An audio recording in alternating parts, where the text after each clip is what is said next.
1, pero 1. no. Ok, solo esa era mi duda, que no sabía en dónde iba el 1 y dónde iba el 2. Siempre arriba de un coeficiente de partición va el recuperado. Entonces siempre va la fase rica en agente de separación. La 2. Ok, gracias, profesora. Profesora, yo también Sí. tengo una duda. Gracias. Donde está el balance para pasar los flujos libres de soluto para sacar la pendiente, dice que para realizar el balance de masa se necesitan composiciones y flujos másicos, no en forma transformada. ¿Eso se refiere a que no utilicemos con fracciones? ¿O No, a qué que se no refiere? utilicen las fracciones libres de soluto. Las libres de soluto no se pueden utilizar para hacer el balance de materiales. Ni los entonces flujos. Eso son para sacar la pendiente de la línea de operación. Sí. Lo que pasa es que si ustedes ven el sistema no tiene solución. Un sistema admisible no se podría resolver porque no tienes forma de direccionar el soluto o las condiciones de entrada hacia las condiciones de partición. En los otros sistemas, cuando vimos el tipo de curvas, pues siempre hay una forma, hay una línea, tienes dos fases, tienes dos curvas en realidad.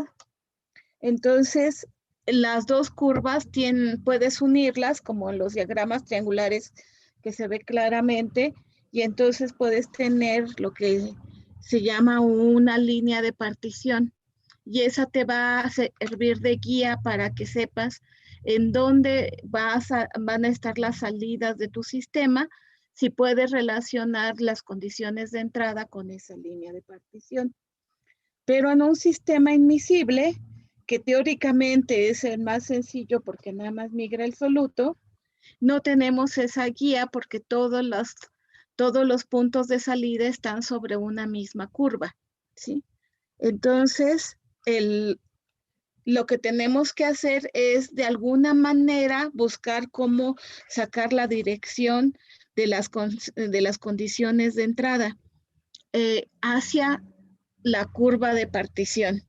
Cuando ya estamos trabajando con un proceso y con nuestras 4 corrientes, las 2 corrientes de entrada y las 2 corrientes de salida, pues de alguna manera sí te debe de afectar qué estás usando como entrada para poder decidir cómo va a ser la partición y cómo va a ser la salida del proceso.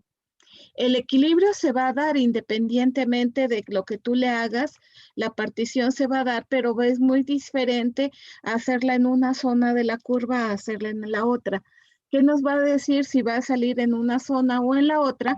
Pues las condiciones de entrada.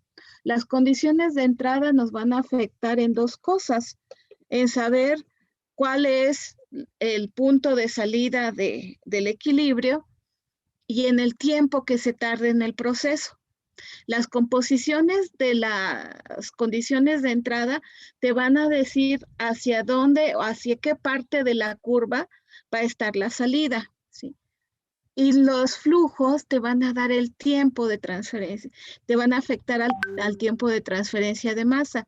Ven cuando hicimos el ejemplo de las velocidades de transferencia, pues no es lo mismo estar con 10 mililitros y 10 mililitros, que la geometría del equipo sea nada más para 10 mililitros, que sea para 10 metros cúbicos.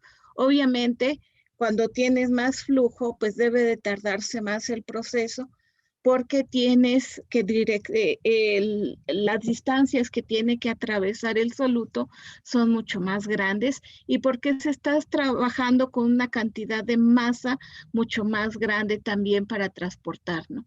Aunque siempre trabajamos en fracciones y la fracción se conserva independientemente de cuánto sea la masa, no es lo mismo transferir 10 miligramos a 20 kilos, ¿sí? Entonces,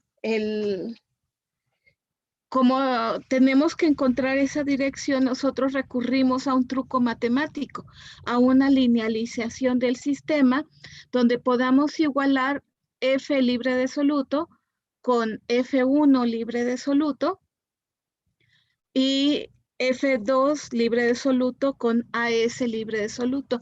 Eso para poder organizar las fracciones de forma que se conviertan en que la relación de flujos de entrada se convierta en una pendiente. Y como ya son las condiciones de entrada y es una pendiente y la pendiente al final de cuentas es un ángulo de desplazamiento, ya podemos saber hacia dónde va a estar la salida del proceso. Si nosotros no usáramos ese truco, esa linealización que se llama sacar las coordenadas libres de soluto, pues no tendríamos forma de hacerlo, ¿sí? Hay que tener cuidado con eso porque en los libros generalmente no vienen las unidades transformadas. En muy pocos libros viene la transformación. Viene en el traceable y viene en el one-tack de problemas de separación. Nada más. ¿Esto por qué? Porque cuando ya, imagínense lo que era transformar fracciones muy pequeñas, de 10 a la menos 2, 10 a la menos 3, o a veces 10 a la menos 9, 10 a la menos 11, que es lo que se está utilizando en los sistemas binarios, en los sistemas admisibles, transformarlas a mano o con regla de cálculo como se hacía antes. Entonces, todos los libros que tienen un poco más de 50 años no transforman. Y no van a creer cuántos libros pues siguen utilizando lo mismo, ¿no? No transforman a unidades libres de soluto. A veces medio lo hacen nada más en los flujos porque ahí sí se ve más el efecto. Es lo que le llaman la pendiente, por ejemplo, L en G en absorción, que sí lo hacen en libres de soluto, ¿sí? Pero la mayoría no lo hace, pero solo era por una cuestión matemática, ¿sí? La formalidad matemática siempre ha existido. Y sí se transformaban los flujos, porque pues es muy diferente transformar flujos, el efecto que tengas en un flujo que lo que tienes en una fracción. Y con eso hay que tener cuidado, porque como estás transfiriendo cantidades tan pequeñas de masa, en realidad a veces dicen es que no es necesario hacerlo y no es necesario ni siquiera considerar que hay una variación en los flujos porque estás transfiriendo miligramos, cuando mucho gramos de materiales y cuando estás tú haciendo un proceso industrial, pues dices, si me faltan 3 gramos o no, ni siquiera voy a poder cuantificar 3 gramos de material, ¿no? Sí, si fuera material común y corriente, pero resulta que para los materiales que nosotros solemos utilizar, 3 gramos es mucho, 3 gramos a veces es un lote completo de productos, ¿sí? Por ejemplo, de una hormona tener 3 gramos son casi 10,000 ampolletas o 20,000 ampolletas, lo que te alcanza para formular con 3 gramos de hormona en bruto. ¿Por qué? Porque son moléculas con bioactividad y esas se requieren en cantidades muy pequeñas. Los sistemas admisibles son viables para los efectos que tienen regulación biológica, ¿sí? Todo lo que sea hormonas, todo lo que sea medicamentos, todo lo que sea anticuerpos y para todas las sustancias tóxicas que también tienen un efecto muy pequeñito, con pequeñas cantidades tú puedes causar efectos muy grandes, como son los venenos, como son las sustancias radioactivas, como son los metales tóxicos, como son los insecticidas. Entonces, ahí sí, aunque sean cantidades muy pequeñas, nosotros deberemos hacer el balance y debemos cuantificar bien los flujos, porque si no, la diferencia a veces de unos cuantos miligramos es la diferencia entre tener un proceso exitoso o no, ¿sí? Lo que en la mayoría de los libros que consulten, probablemente no hagan esa transformación. Y se dijo, ay, ¿y por qué nosotros nos piden que hagamos el proceso completo? Primero, porque pues tenemos el procesador que lo va a hacer casi de forma automática, que ustedes necesitan nada más programarle las celdas y pues no es ya muy complicado y podemos hacerlo con toda la formalidad. Y la otra, porque para nosotros en especial en el área biológica sí es muy importante tener todos los balances de materia exactos, ¿sí? Sobre todo en sistemas binarios no puedes permitirte errores de cálculo, a veces ni siquiera del 1%. Imagínense, en ingeniería química tradicional a veces se aceptaba el 15, el 20% de error, y eso, o sea, que te falte 20% en el contenido de un anticuerpo es como que, ¿qué pasó? ¿Es espía o es del gobierno chino o no sé, algo, ¿no? Sería trágico que eso pasara. Entonces, vamos a hacer un ejercicio donde ya podamos aplicar lo que viene ahí. Como ustedes ven, si nosotros también intentamos hacer un método gráfico, porque los otros dos sistemas, los sistemas ternarios, se pueden hacer con método gráfico, nosotros estaríamos perdidos si lo intentáramos hacer con un sistema en sistema binario. A veces para absorción se hace. ¿Sí? Lo hacían para el amoníaco, para el cloro. Sin embargo, el amoníaco, el cloro y algunos otros gases tienen una mayor concentración en que pueden solubilizarse. Hay gases como el oxígeno que su solubilidad es muy pequeña, u otros gases, y ahí ya no se podría hacer nada más con fracciones. Y además, en esos productos casi siempre lo que te interesa no es recuperar el producto como tal, sino que el proceso de absorción ya es suficiente como para que sea el producto que vas a tener, ¿sí? Y en realidad no va a pasar a otra operación de purificación. O sea, si ustedes pasan cloro por agua, no van a recuperar el cloro del agua.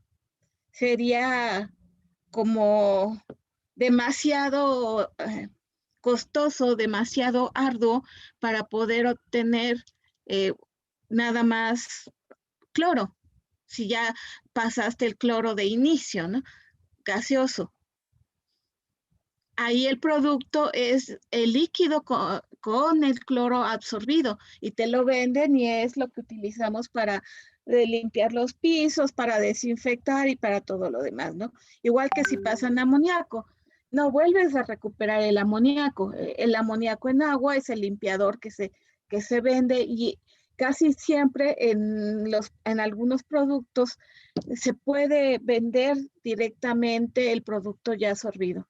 Ya ven como también lo pueden hacer se puede hacer para los gases y se puede hacer para darle saborizante a los alimentos y demás. El producto ya se vende con el soluto absorbido y no vas a purificar. Algo muy diferente de lo que pasa si utilizas una extracción binaria para sacar una enzima y la separas de su isómero y después todavía la tienes que purificar de los compuestos que hayan podido pasar. ¿Sí? Entonces, depende si ustedes quieren transformar o no, dependerá un poco de la aplicación. Lo recomendable es por metodología siempre acostumbrarse a transformar para que puedan salir los balances de forma exacta y también porque nos ayuda mucho a facilitar los balances. Entonces, lo primero que tenemos que recordar es que nosotros vamos a transformar todo a algo que se llama libre de soluto, a coordenadas libres de soluto.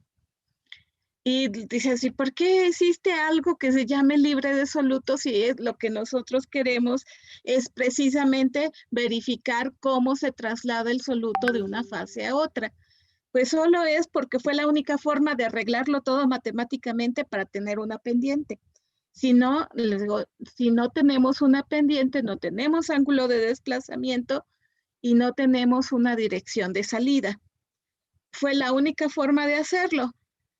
Si no, hubieran usado algún otro tipo de unidades. Por ejemplo, en extracción sólido-líquido, en leaching utilizan unas unidades que se llaman libres de portador o unidades N, que se usan mucho en los libros. Entonces, nada más para recordar, recuerden que una unidad libre de soluto, que casi siempre le ponemos una comita, es igual a la fracción másica o la fracción mol en caso de tenerla, entre 1 menos la fracción, ¿sí? Y que los flujos libres de soluto son igual al flujo másico, 1 menos la fracción de soluto. Entonces vamos a ver un sistema donde se cuantifique papaverina. ¿Qué es la papaverina? No es una enzima, ¿no?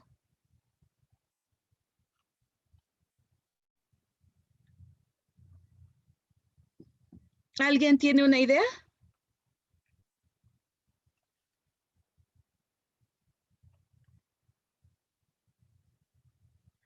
Pues es un anticoagulante que se utiliza. Es un alcaloide, una molécula que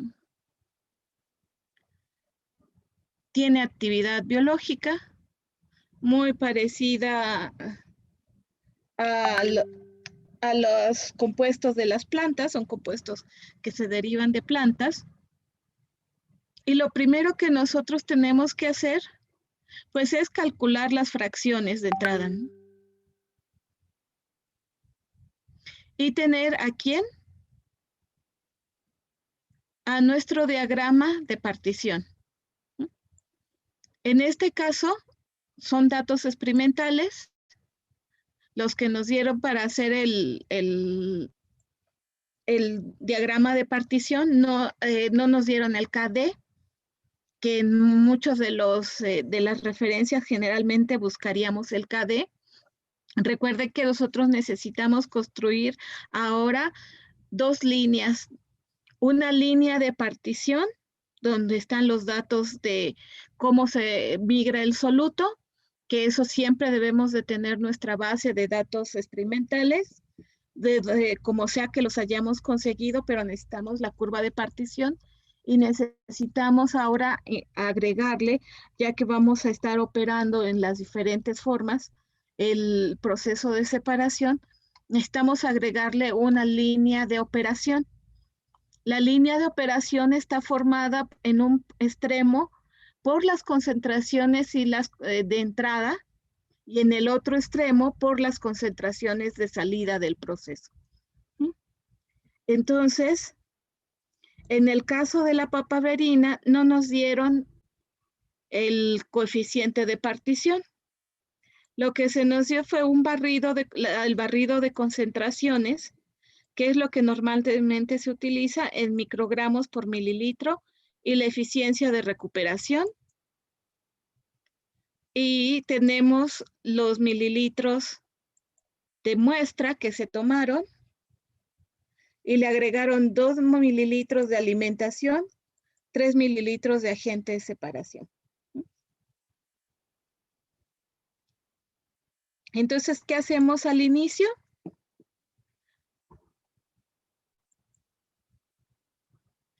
Convertir toda la masa de soluto que tenemos, la masa, sobre todo la masa inicial,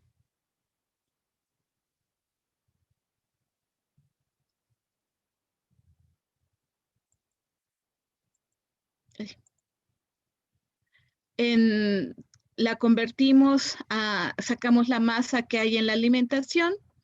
¿Cuánta va a haber en el agente de separación?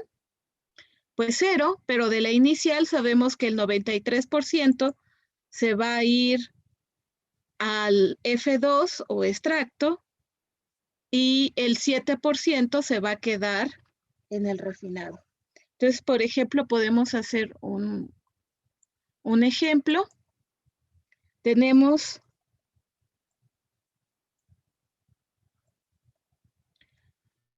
esta concentración de 1 miligramo por mililitro. En la alimentación, la masa de soluto va a ser nuestra concentración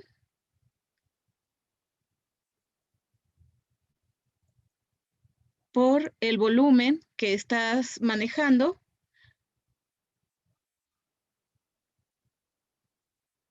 Pero debe de ser por el volumen de alimentación, porque el agente de separación no lleva. Entonces debe de ser por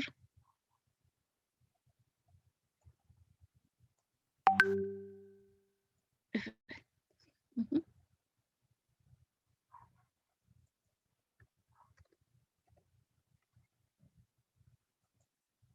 Entonces, esta es la masa que tienes total. De esta masa, ¿cuánto se va a ir al agente de separación?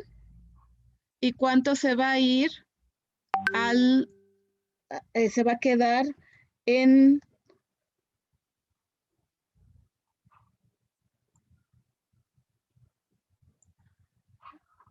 F2. Entonces, vamos a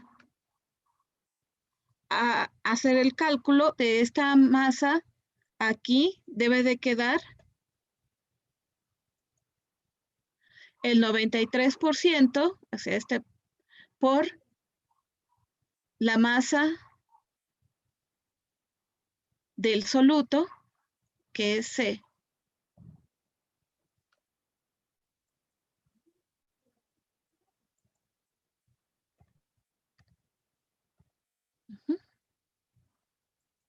¿Y acá cuánto se va a quedar? Pues 1 menos la eficiencia entre 100, 1 menos 0.93 por la masa inicial que teníamos. Obviamente, si se fijan, aquí no se ve porque el número de decimales que está mostrado no te permite ver el cambio. Nuestro cambio está a nivel de microgramos, o sea, de 10 a la menos 6. Entonces necesitamos ampliarlo para que se pueda ver el cambio. Y acá, esta sería nuestra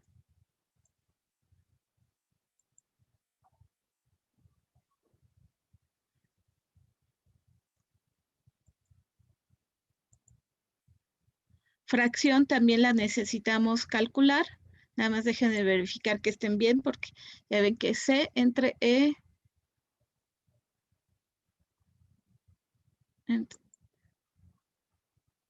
es que aquí le han puesto una base de cálculo que no es. ¿Ok?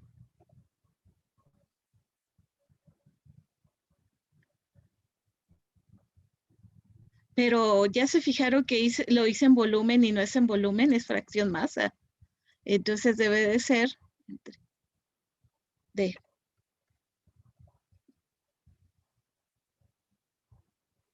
Ok, entonces ahora sí podemos calcular nuestro...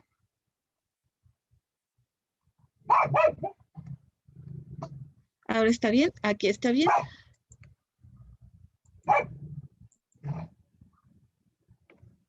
F es...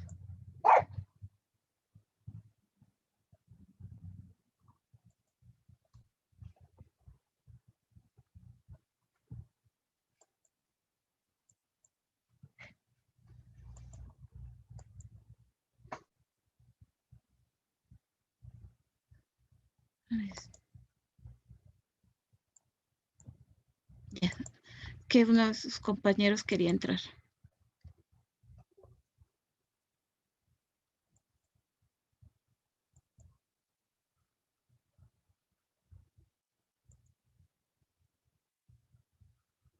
Ok, ahora sí. Y después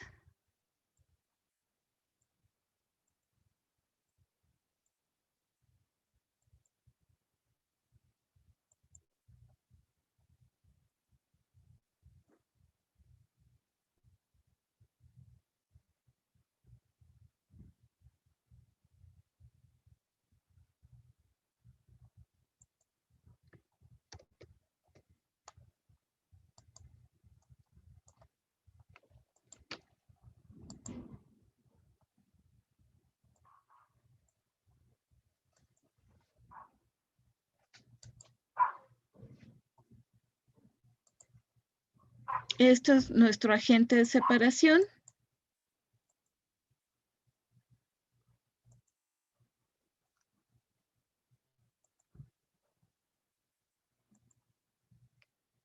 Vean que aquí hay algo interesante. ¿Se fijaron cómo está esto?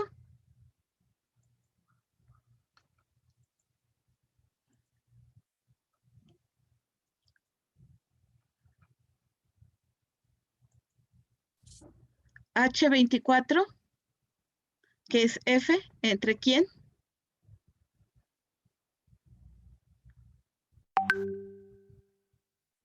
Entre la relación de flujo, porque esta se debe de mantener, y vean que no es exactamente igual, ¿no?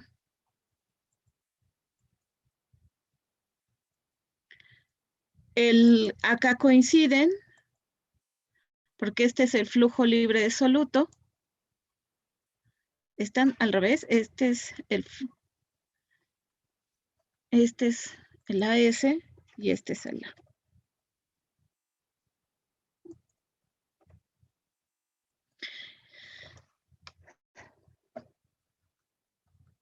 ¿Y para qué queremos esto? Porque por cada concentración de entrada, nosotros debemos de tener una concentración de salida y una en F1, este es el equivalente a XF1, y este es el equivalente a XF2. Y nosotros podemos tener nuestras concentraciones de salida y estas, como ya son concentraciones de salida experimentales, no puede ser esta la fracción, porque esta es la de entrada, esta es la de alimentación, pero esta se reparte en dos. 93% se va a la fase rica en agente de separación y 7% se va a la fase rica en aportador. Entonces, ¿para qué es importante esto? Porque esto nos permite construir nuestro diagrama de equilibrio. Vean, este es un diagrama de equilibrio experimental. Nuestro diagrama de equilibrio experimental, como se fijan, no es una línea totalmente recta, como se esperaría, ¿no? ¿Qué hacemos? Pues si queremos obtener el KD, haríamos el ajuste lineal y esto sería, la pendiente es nuestro KD y esta es lo que sería nuestra ordenada de equilibrio. Aquí sí va a tener ordenada de equilibrio. Cuando ya te la reportan en los artículos, la ordenada de equilibrio casi siempre es 0 porque ya está hecho con muchas repeticiones y se ha minimizado el error de la determinación. ¿Sí? Entonces, nada más que nuestro diagrama de punto 95 no es tan bueno que digamos, porque con un diagrama de punto 95 tú no puedes trazar etapas. ¿Qué pasaría si nos queda justo aquí la salida? Tendríamos demasiado error, ¿no? En esta zona que ya vemos que no están tan bien los puntos. ¿Qué haces en esos casos?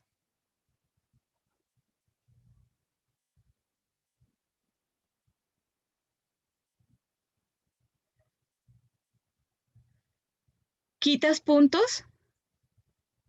Pues en algunos casos se puede hacer, puedes quitar algún punto para aumentar la correlación, pero debes de buscar que sí sea algo bastante evidente, que el punto está fuera de la tendencia. Por ejemplo, si nos saliera un punto por aquí, pues sabemos que no va a estar mucho en la tendencia, pero eso es cuando tienes puntos suficientes. Si se fijan, nosotros nada más tenemos 5 puntos, así que no tendremos mucho de dónde decidirnos y lo vamos a trabajar así.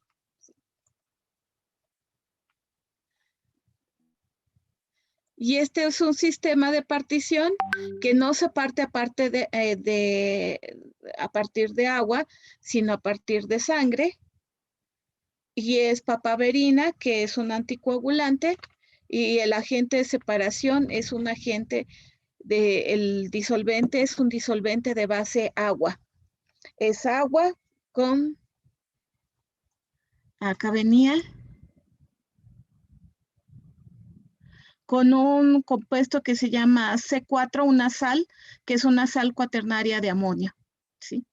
Es uno de los sistemas más nuevos que se utilizan, los sistemas con sales cuaternarias, con compuestos iónicos y agua, y que son muy buenos para productos biológicos. De hecho, ya tratar de recuperar un producto con actividad, sea para ambiental, o sea para farmacéutica, o sea para alimentos, con benceno o con tolueno, pues está ya muy en desuso, ¿no? Casi siempre se utilizan los solventes o los disolventes en base agua. Entonces nosotros trabajaríamos con esto y vamos a hacer nuestro balance.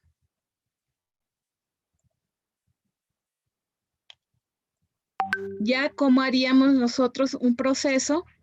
Como ven, este es el diagrama de partición.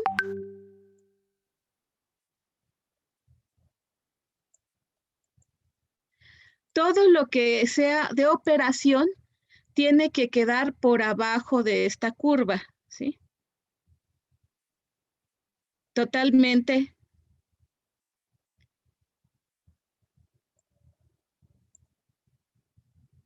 Si quedara por arriba, quiere decir que están usando la nomenclatura anterior.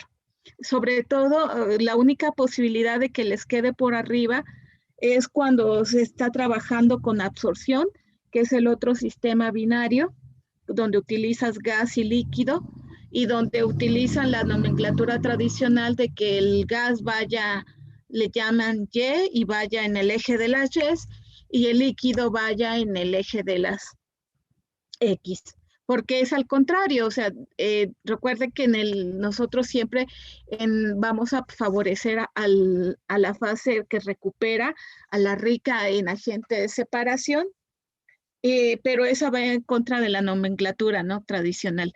Entonces, los de absorción sí van a poder encontrar en los libros la curva de operación por acá arriba, pero usando las coordenadas libres de soluto y la nomenclatura internacional, casi siempre la curva de operación tiene que estar por acá abajo.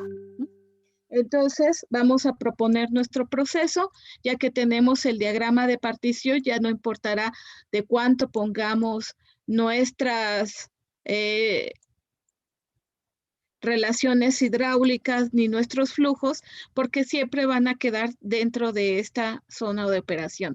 Vean que aquí lo importante era el rango en que se está utilizando. Se fijan, son 10 a la menos 7, 10 a la menos 4, 10 a la menos 6, y la más grande de las concentraciones probadas te da 1 por 10 a la menos 6 en coordenadas libres de soluto. Si ustedes tuvieran una concentración más grande, no podrían usarla porque no tienen datos de partición en una concentración más grande, ¿sí? Tendrían que diluir su corriente para poder usar la curva de partición o expanden el experimento para sacar en las mismas condiciones que lo sacaron los que hicieron el experimento inicial para poder sacar las concentraciones nuevas. Recuerde que nada nos asegura que por acá se siga manteniendo la linealidad de que el soluto no se asocie a ningún otro componente, que eso es la definición de solución ideal, que no se debe asociar a ningún otro soluto. Entonces, si quedara por acá abajo, si de repente ustedes tuvieran una alimentación que tuviera 10 a la menos 11, 10 a la menos 10, y resulta que, se fijan acá, no está definida para 0. Si ustedes se llevan esto para hacia acá, nuestra ordenada al origen es negativa. Quiere decir que va a cruzar por aquí.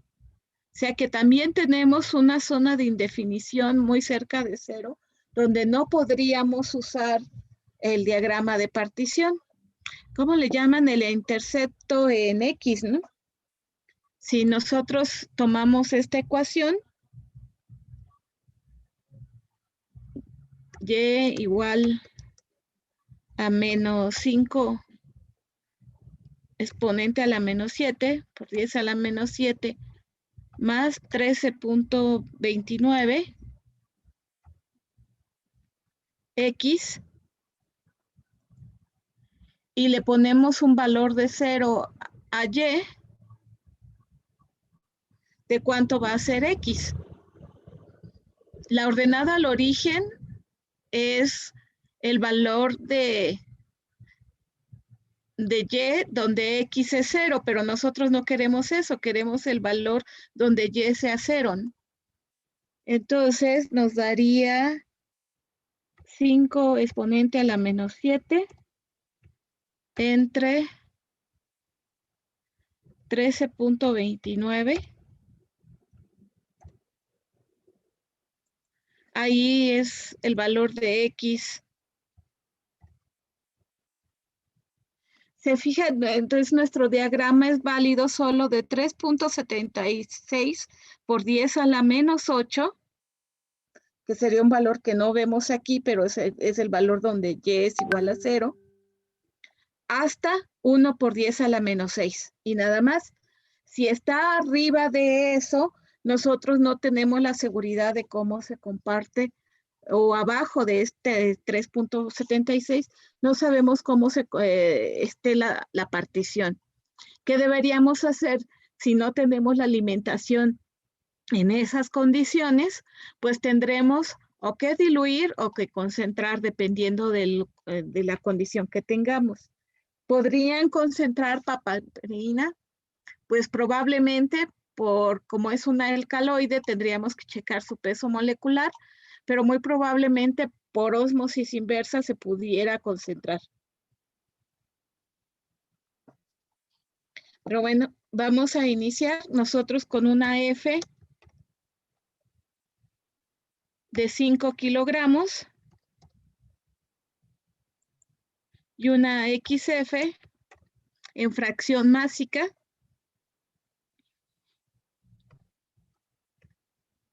exponente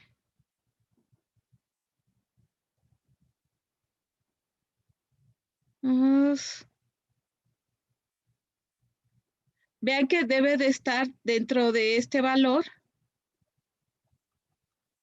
del diagrama de partición. Entonces vamos a iniciar con un 9 exponente a la menos 9. Esto es porque cuando hagamos la transformación el valor va a cambiar.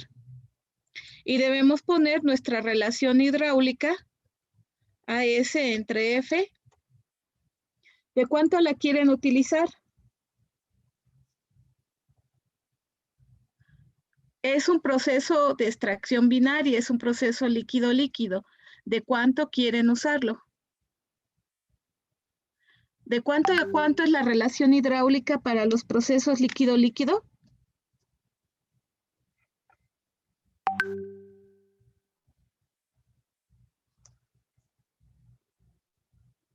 Pineda, Garcilaso.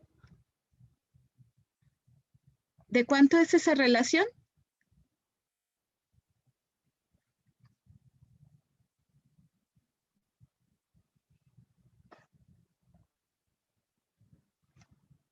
¿No está Pineda?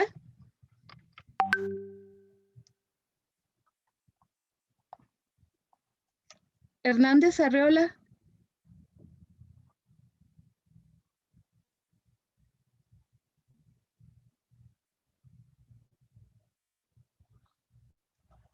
¿De cuánto es la relación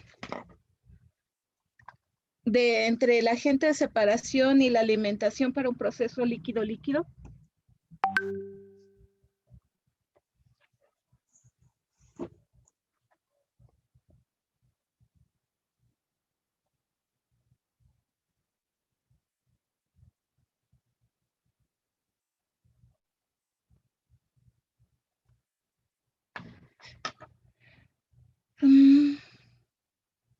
Arreola Reyes.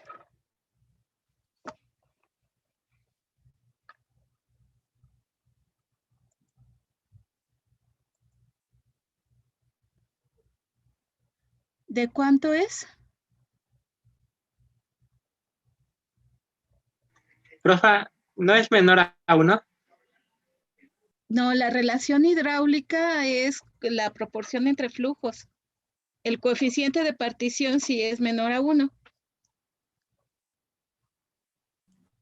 ¿Es entre 1 y 2.5? Sí, entre 1 y 2.5. Entonces, ¿qué valor les gusta? 2. 1.8. Pues puede ser 1.8 porque es poco común. Entonces, eso quiere decir que cuando nosotros saquemos nuestro agente de separación, pues debe de ser la cantidad de alimentación por la relación hidráulica. Y vamos a ponerle un poco de soluto, porque no siempre tiene que ser puro, no siempre tiene que ser cero, ¿no? Entonces pongámosle una cantidad pequeña. De hecho, en la industria es lo común que utilices agente de recuperación reciclado. O sea, no vas a comprar tu fabulosísimo agente de separación, lo vas a usar una vez y después lo tiras, ¿no? A menos que sea absolutamente necesario porque la legislación te lo pida, pues no vas a hacer eso, ¿no? Entonces, pongámosle 1 por 10 a la menos 10. Y este es a la menos 7. ¿No? Era 9, exponente menos 7. ¿Ok? Entonces, ¿qué es lo que primero debemos hacer? Pues transformar todo a coordenadas libres de soluto. Para poder ubicarnos dentro de nuestro diagrama en qué estamos haciendo y con qué estamos trabajando.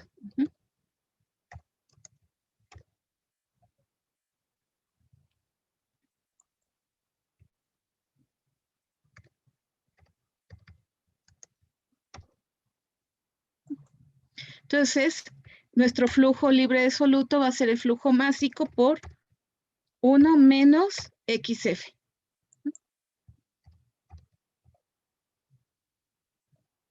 Vean que ahorita nos va a quedar igual porque no tenemos el número del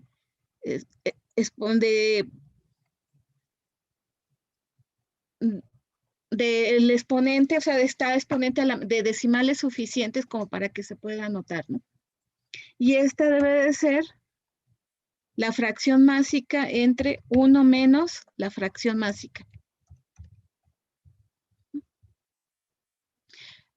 Hay algo importante, ¿ven que se quedan casi igual? Si nosotros expandimos el número de decimales lo suficiente, notaríamos cuál es la diferencia, ¿no? Si hay una pequeña diferencia, pero muy pequeña, 10 a la menos 7, 10 a la menos 8, 10 a la menos 9, ¿sí? No la anotamos en los números porque no está programado ahorita para mostrar el número de decimales suficiente. Ahorita lo vamos a corregir. Pero es por eso que casi siempre también ustedes cuando lleguen a ver los balances, si no se acuerdan de esas cuestiones, pues luego pueden tener errores, ¿no? 1 menos X a S. Y la fracción entre 1 menos la fracción. Entonces, ¿cuántos decimales se necesita poner? Pues al menos uno menos de lo que tiene nuestra fracción, porque uno más, si no, no vamos a anotar absolutamente nada, ¿no? Entonces, en las posiciones decimales, tenemos que ponerles, y ven que hasta el decimal 7, 2, 6, 7, 6 y 7, se nota la diferencia, ¿no? En los flujos. Dicen, bueno, y vale la pena poner 4.9999 con 5 nueves y luego un 5 en vez de 5, pues ve de qué tamaño es tu fracción, o sea, tus fracciones son tan pequeñas que en realidad sí vale la pena ponerlo, ¿sí? Y sin embargo, con esa concentración de papaverina 1 por 10 a la menos 6 es una concentración que te desangraría completamente, una concentración tan alta, ¿no? Igual acá.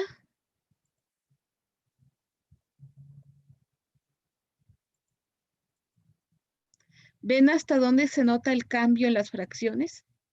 De hecho, a veces para cuando tenían que hacer exámenes a mano, abajo de un 10 a la menos 5, pues prácticamente las fracciones son iguales. Eso a veces te permite ahorrar tiempo, ¿no? Cuando tienes que convertir todo esto en las fracciones tan pequeñas, ¿no? Que es desesperante. Muchos dirían, ay, bueno, es que es hasta las 10 a la menos 7, sí, pero pues eso es lo que te están pagando por recuperar fracciones y por recuperar cosas así de pequeñitas, ¿no? Vean que aquí, cuando ya estamos en 10 a la menos 10, ya ni siquiera notamos el cambio en la fracción, ¿sí? Pero entre más grande es la fracción, más fuerte es el efecto de la transformación. Una fracción de 0.1 te da una fracción libre de soluto enorme. Por ejemplo, bien, pongámoslo, ¿no? 1 entre 1 menos 0.1.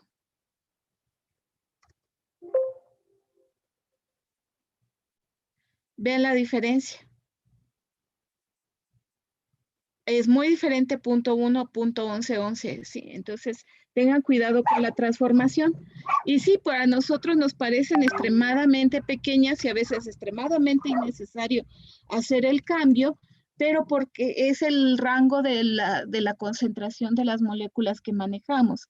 Si estamos manejando rangos mayores, el efecto es muy evidente.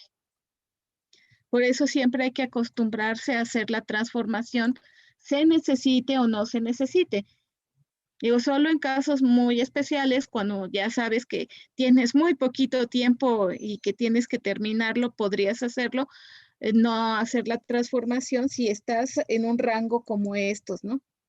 De este tipo de decimales. Entonces, ahora lo que tenemos que hacer es encontrar nuestras ecuaciones de trabajo. Necesitamos una línea para una ecuación para la línea de operación y una ecuación para la línea de equilibrio, de partición. Entonces, esta la tenemos aquí, ¿sí? Ve que hacemos el ajuste a la línea de partición o usamos el KD.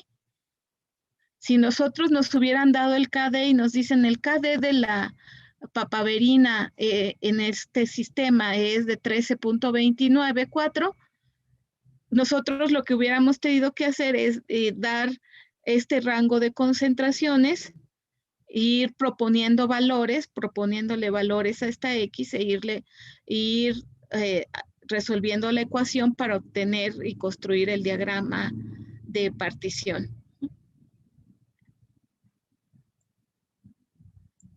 Pero acá, entonces, necesitamos la ecuación de la línea de partición.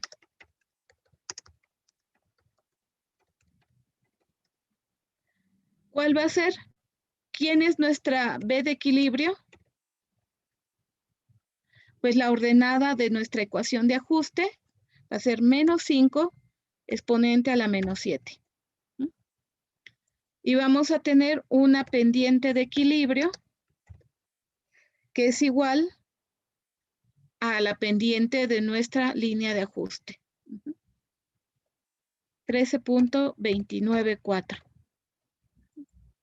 Y ahora tenemos que sacar lo mismo, pero para nuestras condiciones de entrada.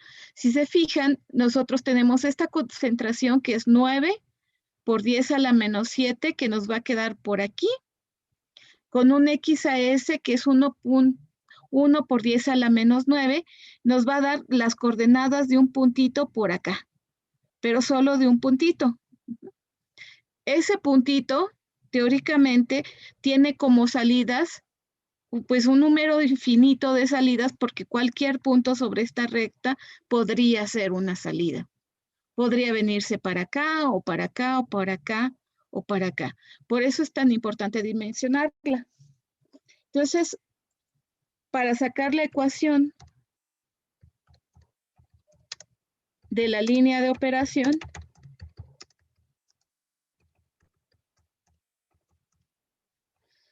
pues nosotros sabemos que tenemos un punto y vamos a tener la pendiente. Sabemos que la pendiente de operación va a ser, por la definición de las ecuaciones que vieron en su archivo, que hicimos la deducción, va a ser esto, menos F en AS.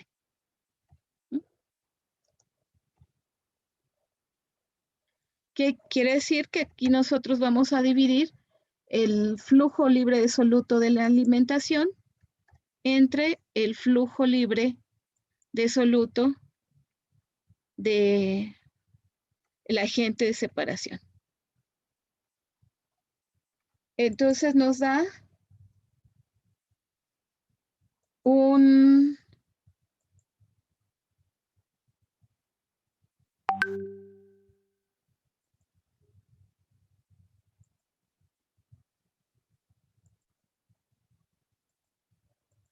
una pendiente de, y además como menos, ¿no? Negativa.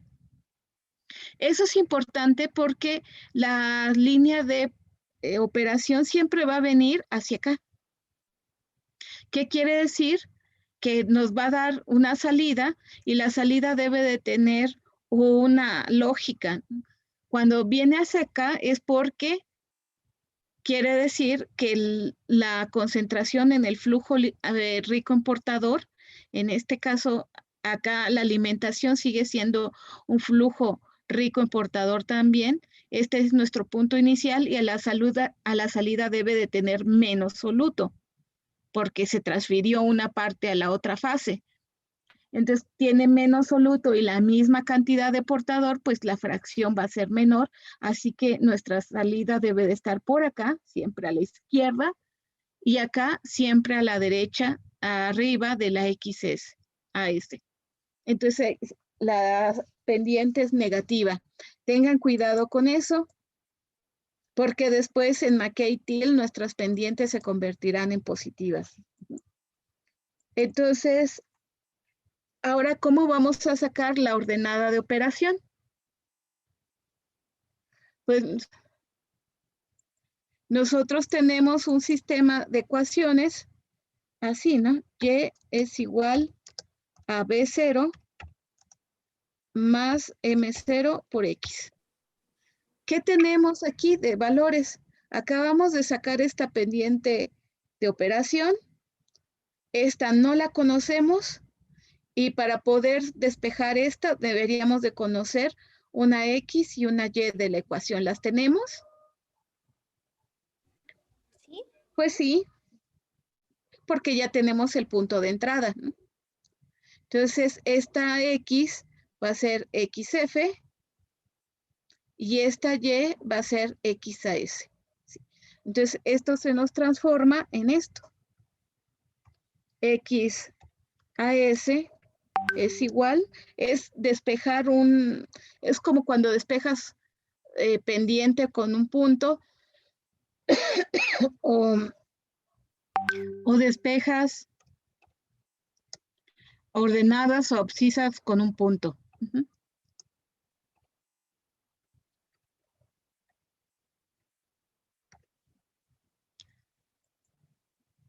Entonces, como ya tenemos este valor y tenemos este valor, pues podemos despejar la ordenada de operación.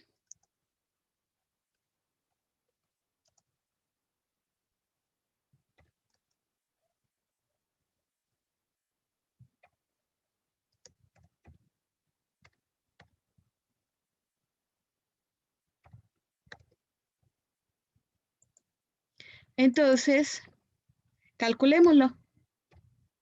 Ordenada de operación va a ser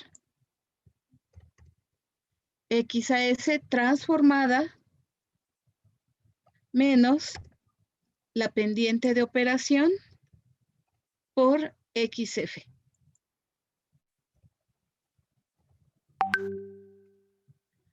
Y nos da una ordenada de 5 por 10 a la menos 7.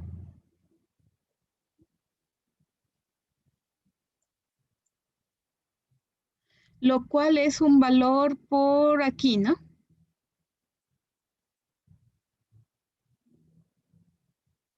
¿Eso está bien o está mal? Estaría más a la derecha, ¿no? Estaría muy por acá, ¿no? ¿Y creen que esté bien o no?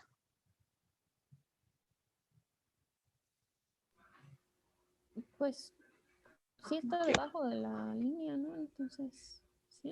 Pero es la de operación. La de operación viene de aquí y va a venir así. Debería ser más grande, ¿no? Debería ser muy grande, más que los valores que están aquí. Ah, es cierto. Así es, así que algo está mal acá, ¿no? Veamos qué hicimos. Y dicen, en caso de duda, vuélvalo a repetir, ¿no? Y además nos debería haber salido mucho más grande, o sea, 1 por 10 a la menos 10. Y después estos valores van a sumar. Cielito hermoso. ¿Cómo estás, muñeco? Esos ojos hermosos. Tú tampoco me dejaste dormir. Eres bien. Menos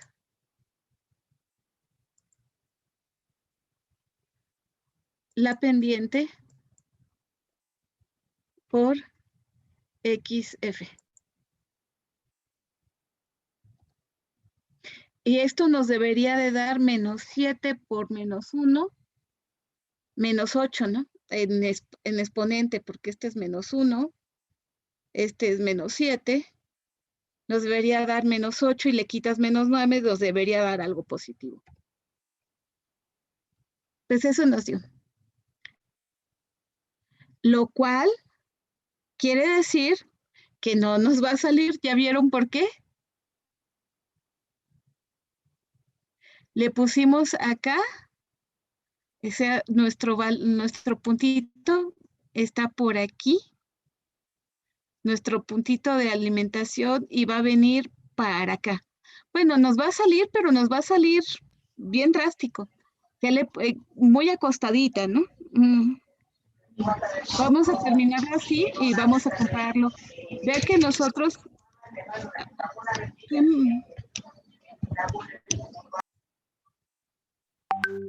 nos va a salir bastante acostadita, lo cual quiere decir que le pusimos demasiado disolvente.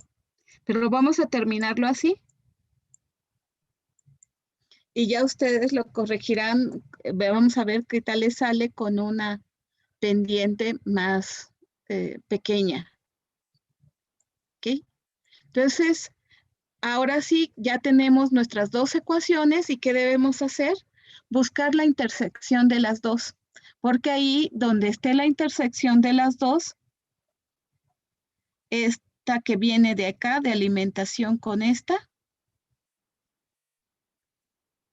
sería nuestra línea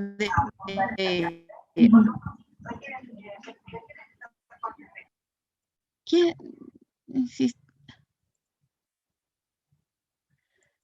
Sería nuestra salida.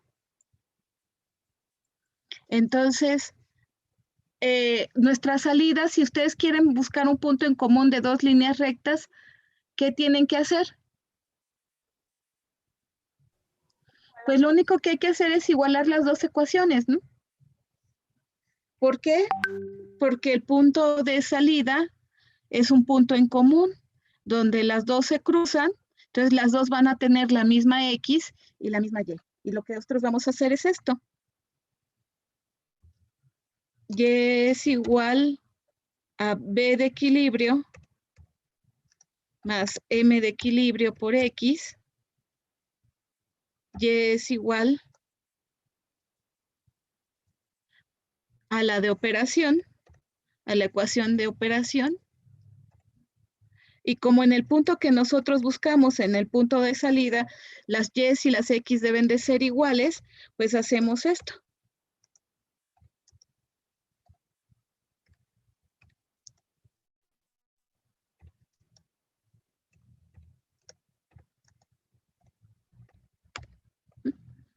Y ya nada más despejamos X, ¿no?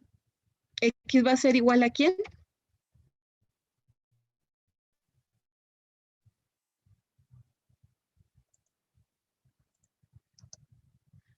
Si la despejan de ahí, les va a quedar BE menos B de operación. ¿Entre quién? M de operación menos M de equilibrio.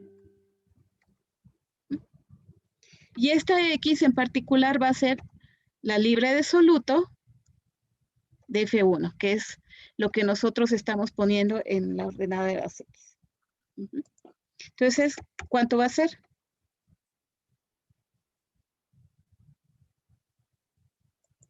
B de equilibrio menos B de operación entre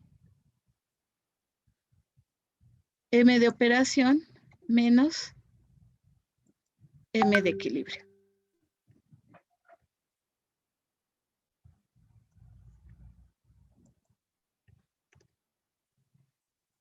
(7.22 por 10 a la menos 8).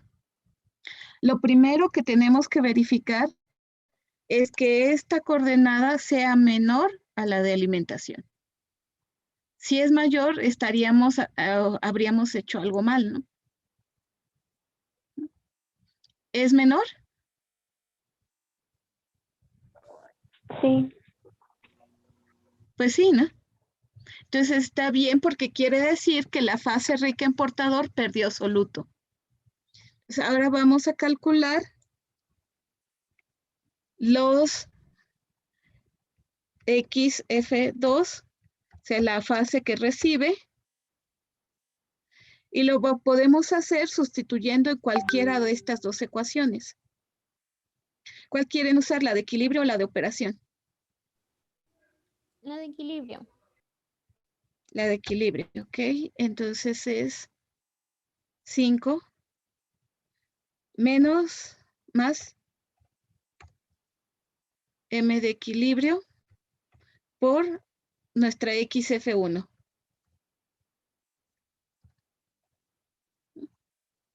Y nos da 4.6 por 10 a la menos 7. Sea algo por acá. Como ven, sí nos está dando muy acostadita esta, ¿no? Entonces, vamos a verificar que nuestros balances salgan.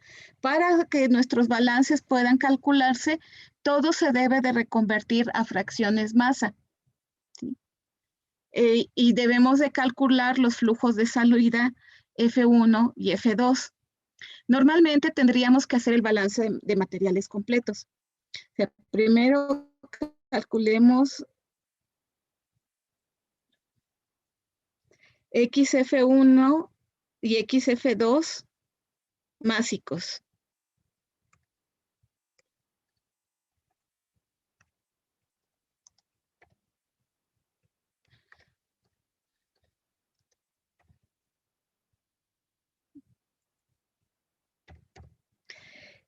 Recuerde que tenemos una fórmula para hacerlo inverso. Cuando tienes la fracción másica y la fracción libre de soluto y la quieres convertir a másica, ponemos la fracción entre 1 más, no menos, más la fracción libre de soluto. Como ven, aquí nos da prácticamente igual porque ya estamos manejando fracciones muy pequeñas, pero también por metodología siempre hay que hacerlo, la conversión. 1 más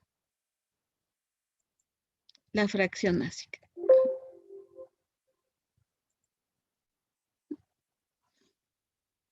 Ya que las tenemos, debemos sacar los flujos.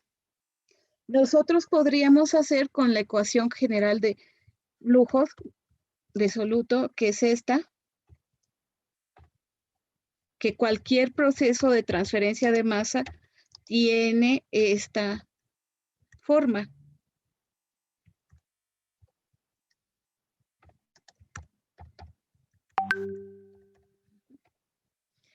Si se fijan de aquí, pues nosotros ya conocemos F, conocemos XF, conocemos AS, conocemos XAS y conocemos XF1 y XF2.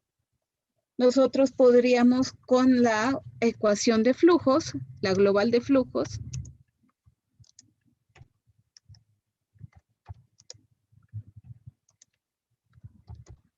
despejar cualquiera, despejar F1 y F2, sustituirlo acá y sacar el flujo. Pero cuando tenemos sistemas binarios, hay que tener cuidado con algo. Esto, cuando nosotros lo hagamos, nos va a dar algo así. Nosotros despejamos flujos y siempre no es lo mismo despejar cualquier flujo en cualquier orden. En transferencia de masa siempre hay que respetar un orden para despejar los flujos. ¿Eso por qué? Porque el proceso de transferencia de masa lleva también un orden. Entonces, aunque matemáticamente es factible despejar cualquiera de las dos variables, si nosotros despejamos F1 al principio, estamos como contradiciendo el sentido de transferencia de masa. Entonces, siempre debes despejar primero F2. Sobre todo, en estos sistemas binarios no se nota a veces tanto, pero en los sistemas ternarios sí se nota demasiado.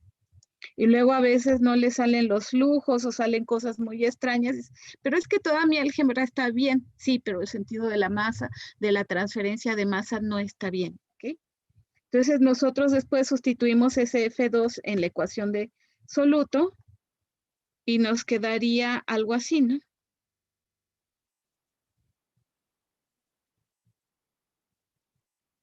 F más ASXF2 menos F1 XF1. Y eso te da algo así.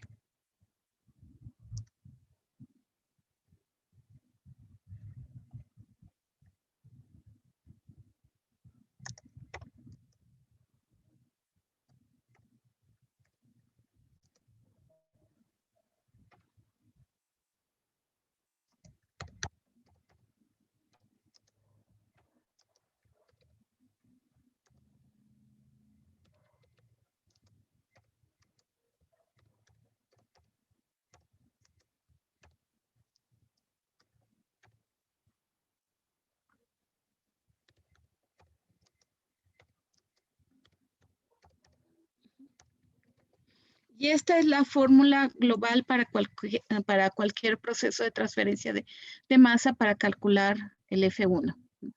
Y ya F2 pues se calculará por la diferencia de flujos.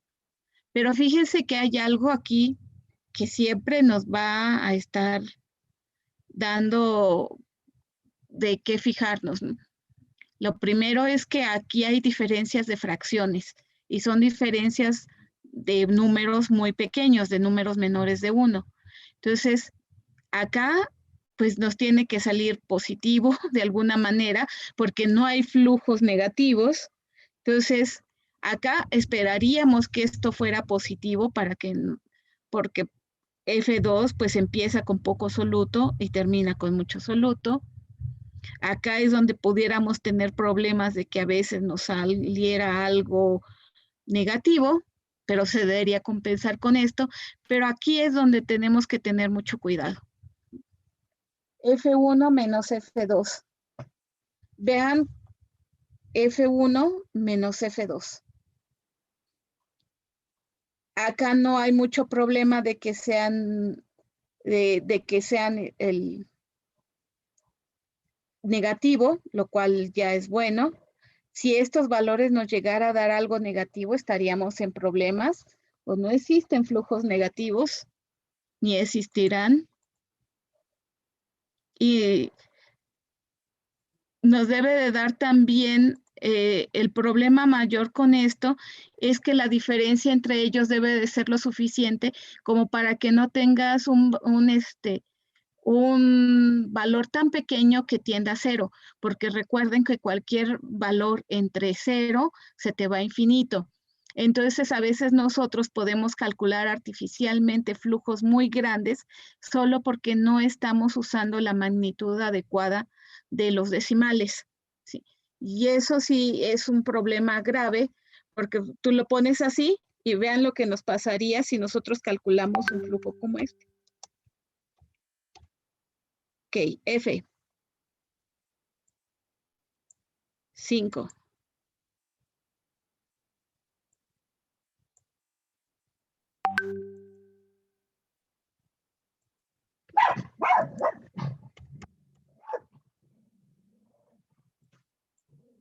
A F por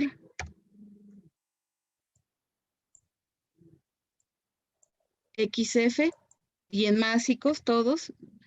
Recuerde que no podemos utilizar las fracciones libres de soluto menos XF2 más AS por XAS menos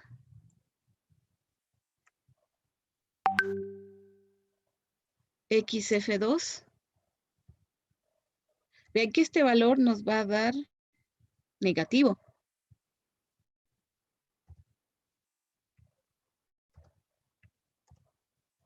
Entre XF1 menos XF2. Va. ¿Ya vieron de cuánto es nuestro flujo?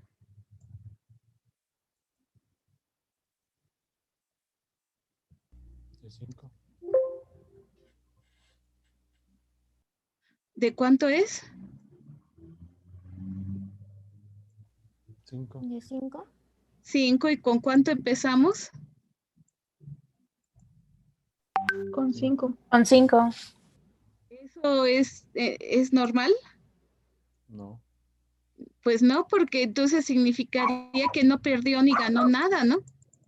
Y subamos.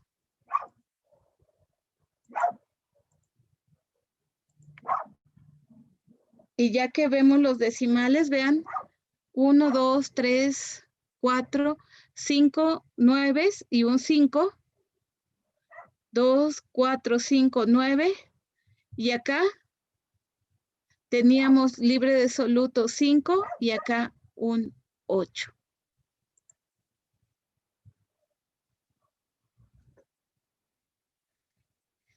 O sea, ¿está bien o está mal?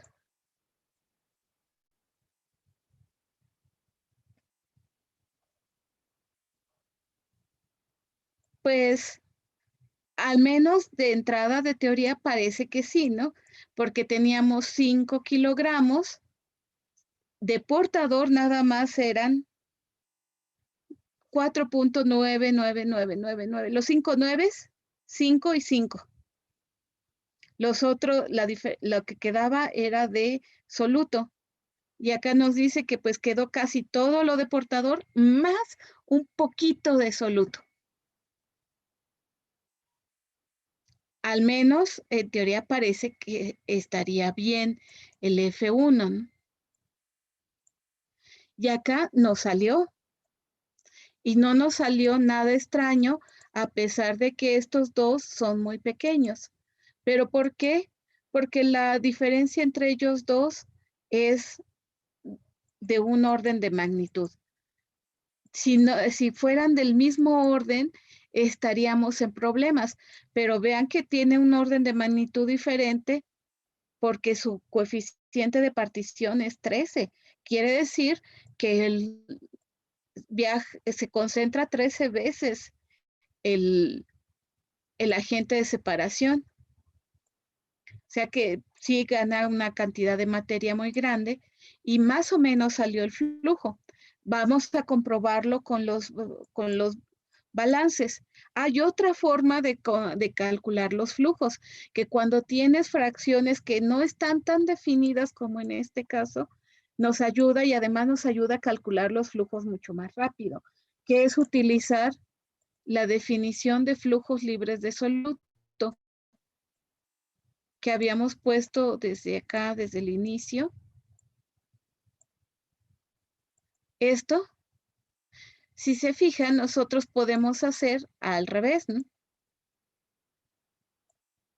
Nosotros podemos tener nuestro flujo aquí, libre de soluto es igual al flujo másico 1 menos X.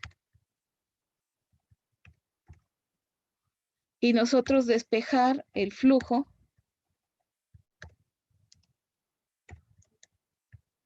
libre de soluto entre 1 menos X. Y aprovechamos la propiedad de los sistemas binarios, que es esta, ¿no? El portador nunca cambia, el agente de separación nunca cambia. Entonces resulta que lo que nosotros usamos para sacar la pendiente nos ayuda mucho para sacar los flujos libres de soluto de los flujos de salida.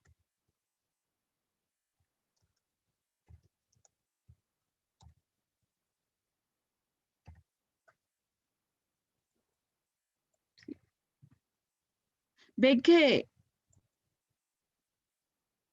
el flujo, que es lo que utilizamos desde la definición de la pendiente, ¿no? F1 libre de soluto.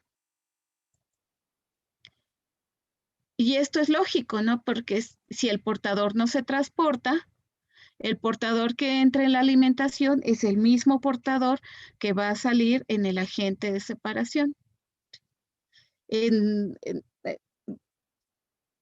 Si el portador no se transporta, el portador que entra a la alimentación es el mismo que va a salir en F1. Y lo mismo pasa con el agente de separación. Entonces nosotros podemos aplicar esto y calcular F1 de esta forma.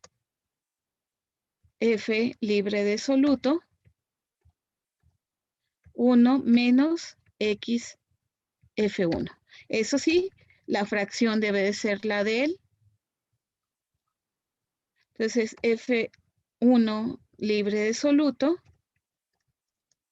puede ser, y vamos a ver qué tal nos da comparado con el balance global, con el balance aplicando todas las fracciones. A F libre de soluto entre 1 menos X F1.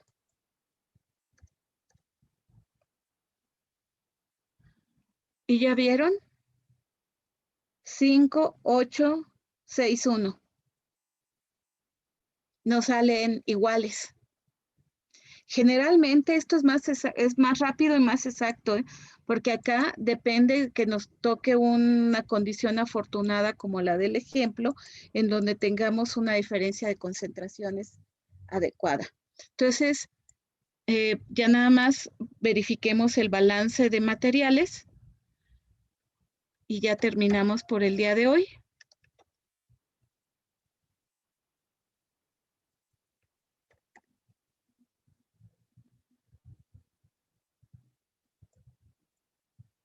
F más AS menos F1. Este es nuestro flujo 2. Aumenta un poquito.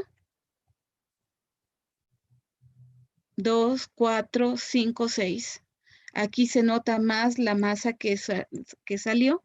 Y entonces haremos nuestro balance de materiales para verificar entradas y salidas.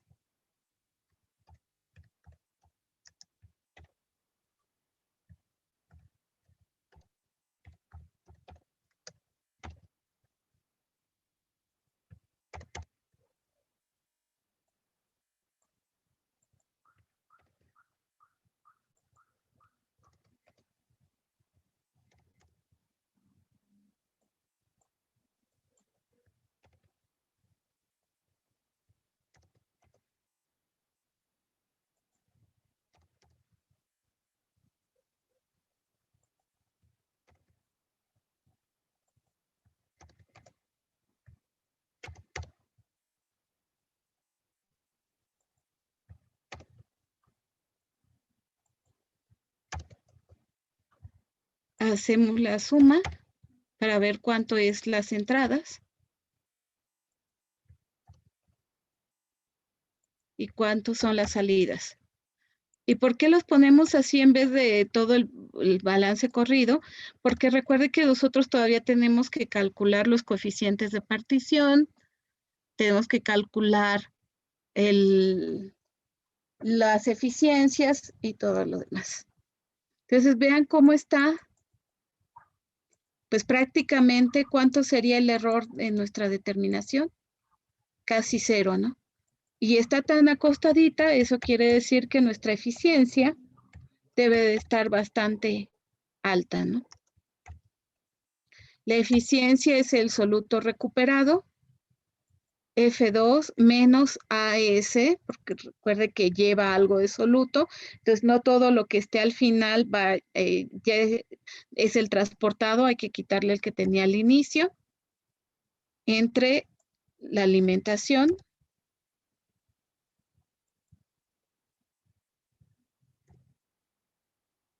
y por 100. Y 91.97%. O sea, sacamos el 91% de todo el material en una sola etapa.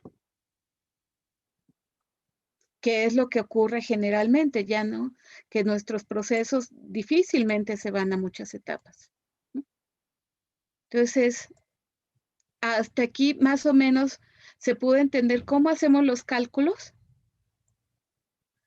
que en realidad, aunque estamos trabajando con, no podemos hacer un sistema gráfico por la magnitud de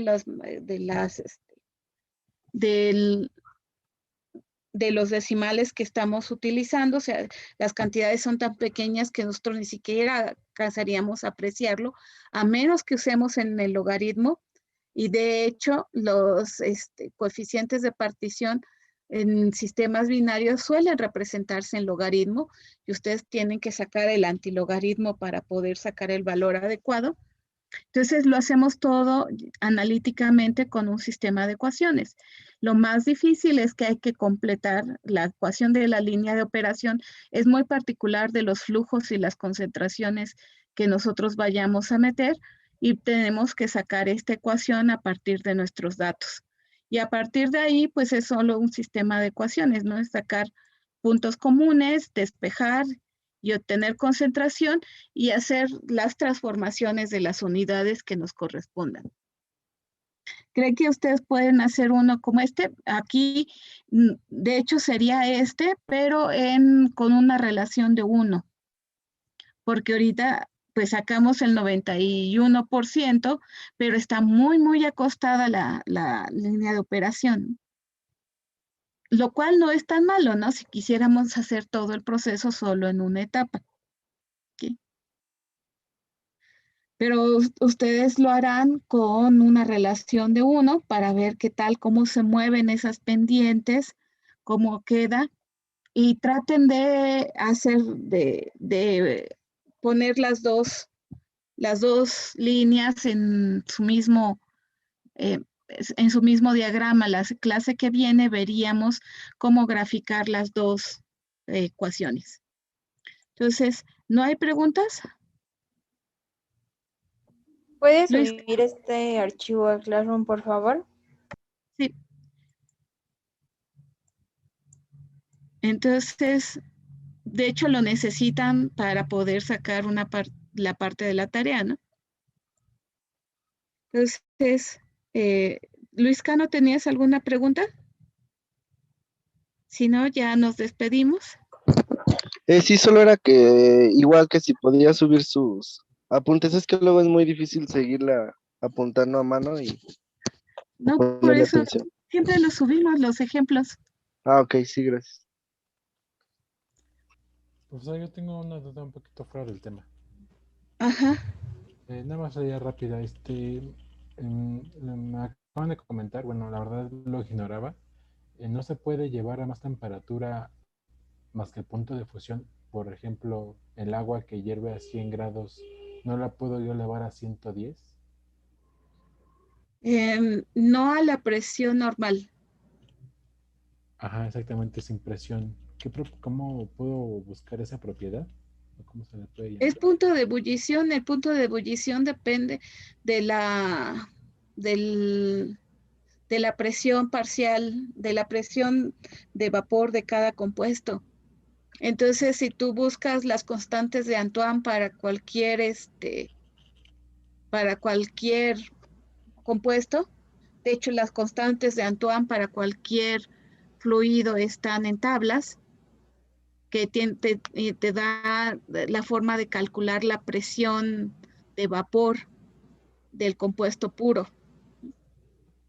Ok, entonces no es posible elevarlo, por ejemplo, a 150 el agua. El agua en estado líquido no, No, ok, muchas gracias. a menos que aumentaras la presión del sistema. Ok, sí. ¿Qué es lo que nosotros utilizamos en destilación de productos biológicos? Tiendes a bajar el punto de ebullición del agua o de cualquier disolvente para poder separarlo del compuesto biológico sin lastimarlo. O sea, si nosotros tuviéramos un anticuerpo, a los 50 grados se va a desnaturalizar y se convierte en clara de huevo, ¿no? Proteína coagulada. Entonces, si quisieras por un proceso térmico, tendrías que bajarle el punto de ebullición al agua y le bajas la presión. Secos. Ok. Que es lo que se le llama rotavapor. Entonces, si la quieres aumentar el punto de ebullición del agua, tendrías que subir la presión del sistema. Muchas gracias. Ok. Entonces nos estaríamos viendo el miércoles para hacer ya un ejercicio de pero ya con más etapas. Sí, gracias. Sí, Bueno. Sí, profesora. Entonces cuídense mucho. Hasta luego. Adiós. Gracias, bonita noche. Gracias, Gracias, profesor. Hasta luego. Profesora, bonita noche. Igualmente. Hasta luego.